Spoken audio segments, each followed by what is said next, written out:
Hi, hope you're well and welcome back to the channel. Today we're talking about anticipatory anxiety and how that looks like and why we're feeling it and why it's helpful sometimes. And you're going to learn one simple skill that will help you to manage that anxiety. So, I'm Jaime. I'm the director and founder of the online therapy clinic, and we're here to help you.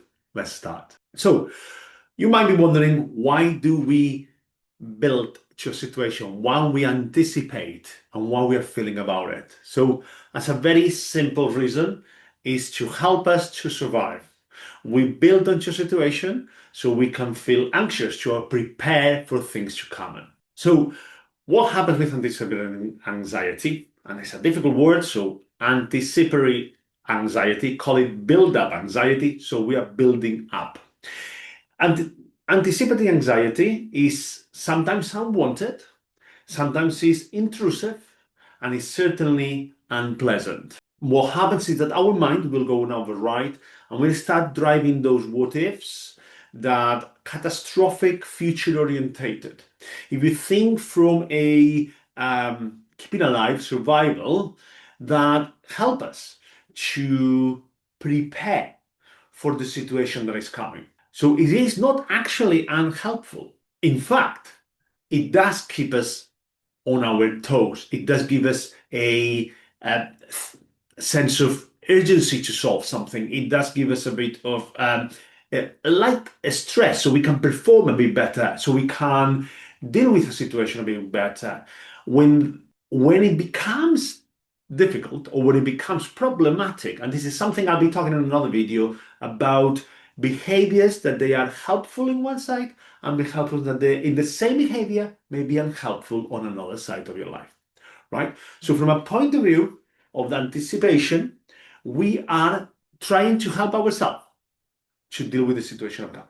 So let's see. Let me share my screen and see how that might look like uh, from that perspective. Say when I share my screen, do apologize. My handwriting is not the best. There are a few reasons for that, but I'm happy to keep to myself. You can read it on my website why I may have a bad handwriting. So, what happens is that when we are anticipating, we are build up, right? So this situation, right? So what it happens is that anticipation is not only felt in your brain, so your thoughts, is not only felt emotionally, it actually felt physically. So your anticipation, whether it's excitement about a party or a outing, or whether it's anxiety, anticipatory anxiety for a meeting or a exam or a trip, that will show in your physical. What happens is that even when we don't want to be having this anticipation, these anticipatory thoughts, those what ifs, worst scenarios, those doom things that we dread, right? So you will feel that dread, you will feel the anxiety, you might even feel the fear, right? That is all coming and showing in our physical sensations.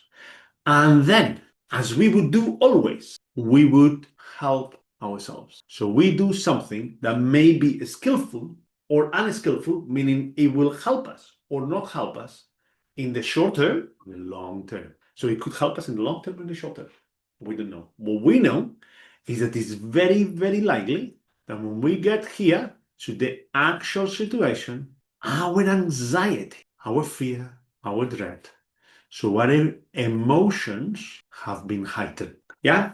So the anxiety, this is a perfectly normal response. This build up with those thoughts, with those emotions, with those physical sensations, and what we do to help us, are a perfectly normal and valid response of a situation that may be very distressing. What happens is that sometimes this anticipation is not matching the actual situation. So what we notice is that the very same process that we are using to manage the situation then is hindering or is not helpful, because we are anticipating the worst case scenario, which we are designed to be doing, right? So you may be wondering, what is the one skill that is helpful or that can help us? So this is a skill that we use in the clinic and we use throughout CBT, especially if you are DBT trained. However, this is the summary of CBT, to get a more or a wider perspective. So let's go into the the skill. So we are back onto the board for me to have very bad handwriting and try to be a bit better now because it's a bit more important, this skill. So the skill is called STOP. And in life, in CBT and CBT family therapists, we like acronyms. They like it in leadership, they like it in HR, they like it in in medical terms. We like acronyms. It helps us to remember things. So STOP stands by stop. I always say to people, be as genuine to yourself as you want to be. If you would like to write down a stop, if you would like shout it out loud, if you would like to physically stop, if you would like to text to yourself, if you like to add a reminder on your phone, whatever it works for you, right? So we want to stop.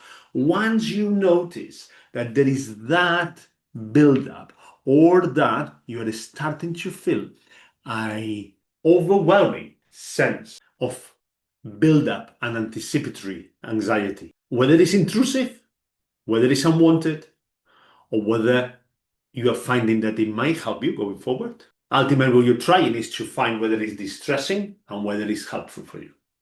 So we want to stop. We want to take a step back.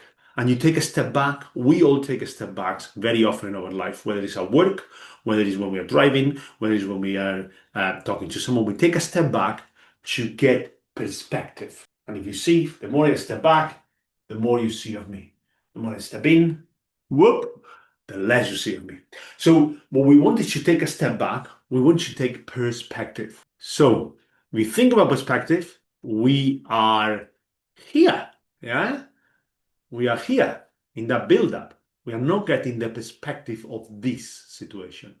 And we're not getting the perspective of our self. So we want to observe ourselves. We want to observe our emotions, we want to observe our thoughts, our physical sensations. We want to observe what we are doing, our behaviors. We want to observe the situation as what it is, factual, data, as we want in CBT. What is the situation? So this is the way I'm feeling. This is what is happening. This is what is going to happen. This is the situation that is coming. And then we want to, and this is very important, proceed skillfully. Why we call it skillfully? Because it's in a way that we're using the skills that is going to help us as the skill stop. So we want to move forward using any of the skills that you can find. You'll find in our channel as well. You can do meditation, you can do mindfulness, you can be breathing. You'll see some skills on the channel. You can label what is going on. You can name it. You can say, actually, I'm getting anticipatory anxiety, or I'm building up about the situation, and I'm having this emotion, that emotion, this emotion, and this is what I'm doing. And when I know what I'm doing, this is what is helping, this is not what is helping. And then you proceed as you wish to do. And that's where we want to build those skills. And like everything, building skills takes time. So I hope that was helpful. You understand a bit more about anticipatory anxiety. And if you got any questions, you like it, you got anything to say, you can leave us a comment, give us a thumbs up, follow us, and we're looking forward to support you in our clinic. Thank you very much.